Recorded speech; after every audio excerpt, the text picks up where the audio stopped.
Hey everyone, welcome to the Sierra Outdoor School Raptor Center. And today I want to introduce you to one of our raptors who lives here. We have our turkey vulture. So remembering back to Raptors 1, we learned three defining features of a raptor. Those are talons, a sharp hooked beak, and binocular vision. Now, looking at our turkey vulture, he still has those features. They're just a little bit different because of his diet. If you look at his feet, you'll see his talons. They aren't as big or as strong as maybe an owl's talons or an eagle's talons, but he doesn't need them to be. He's not out there hunting live prey. He's going to be looking for prey that has already died, so he doesn't need to be able to catch it with those talons.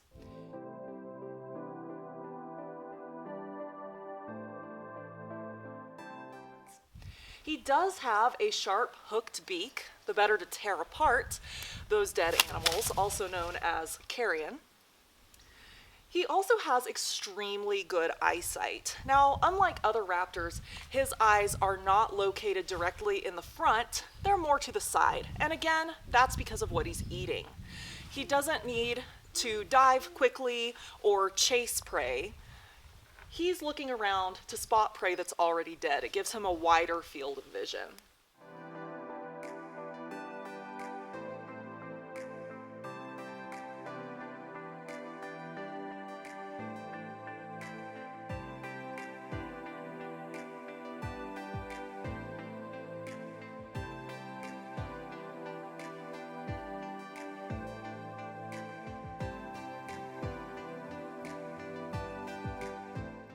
You'll also notice that our turkey vulture has a bald head.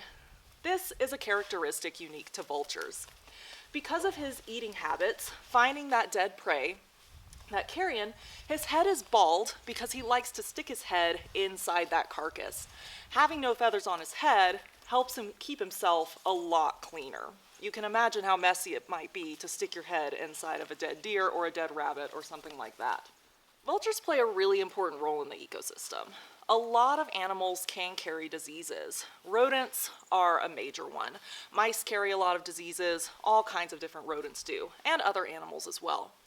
Now, let's say a turkey vulture finds a dead animal that perhaps died from disease. If the turkey vulture eats that dead animal, the turkey vulture will not get the disease. Their stomach is so acidic that it kills the germs and bacteria before it can make the vulture sick.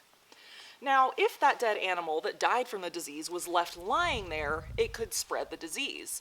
Maybe it died near a water source and that disease could get into the water. Maybe other animals could come and smell or check out that carcass in some way and that disease could get transmitted to them. With a turkey vulture, however, a vulture comes and eats that carcass, it prevents that disease from being spread. It stops the disease right there. So without the turkey vultures, there would be a lot more disease spreading around, not only among animals, but possibly among humans as well.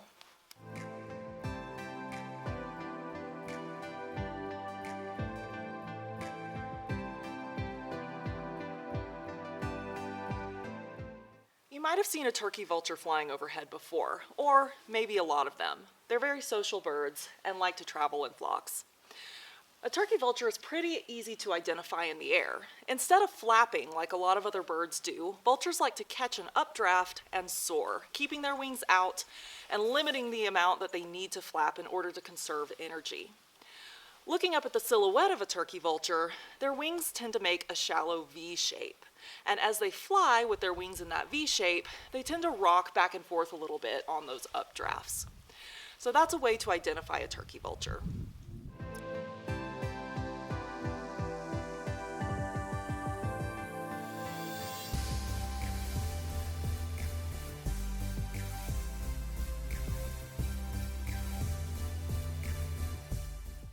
Here at our Raptor Center, we have 5 different birds who are all here for various reasons.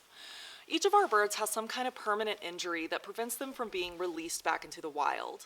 In the case of our turkey vulture, he was hit by a car when he was a juvenile.